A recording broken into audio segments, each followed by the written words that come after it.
Right, here we're seeing the main hoppers. To access the hoppers, we go to the keyboard, we pull up the menu with F6. To set the zeros, we have to go to section 2, manual weighing, use the up and down arrows on the keyboard, manual weighing, enter. You can see here, at the moment, weigher 3 is active.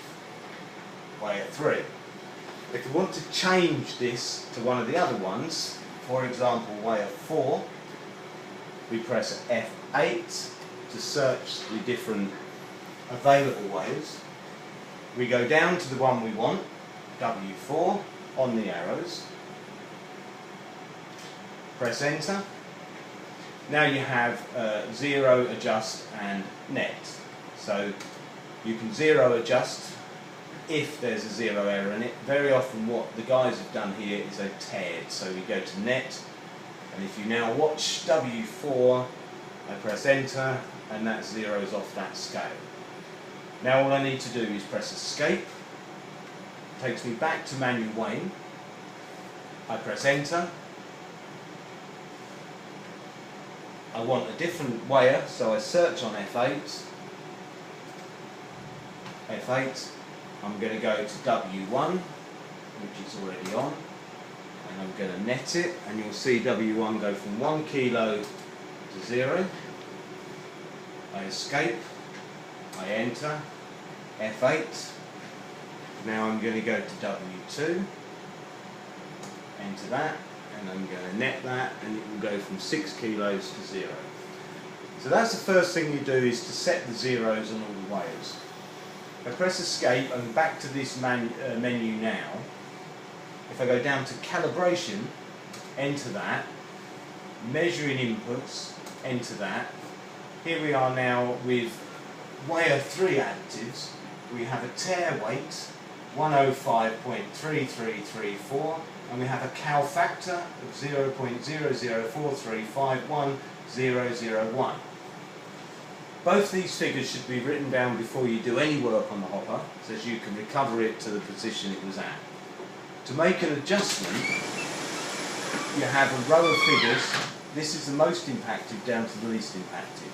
So you will select one of these, 3, change it to a 4, that will increase it by a certain amount. If that isn't enough, you can go up obviously to 9. If that's still not enough, then you have to move up to the next more impacted division and so on.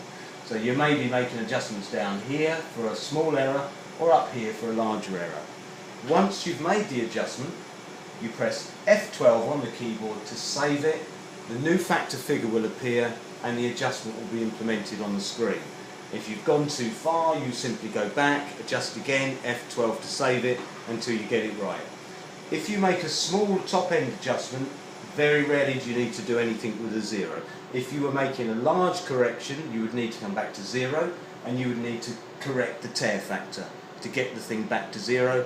At that point you would then have to reapply the weights and check the cow factor, again making adjustments until the adjustment is small enough not to impact on the tare. When you want here to move on to the next machine, again you press F8, it brings up the list of alternative weighers. You move down to the next one you want, you press enter, and now we've got the same thing. We've got its tare factor, its cow factor, and the description. Always note your description. So that's basically it. What we're going to be doing first, I believe, is W1 and W2. So I'm going to search for W1 and W2. So W1, enter.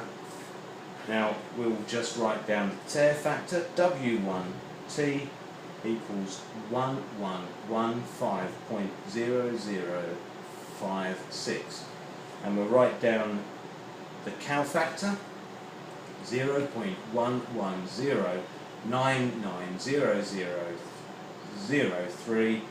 Okay, we're now ready to get upstairs and put the weights on. So what we need to do at this point now is go upstairs, put on a certain number of weights, come back down and take a reading. So we'll come back to that at that point.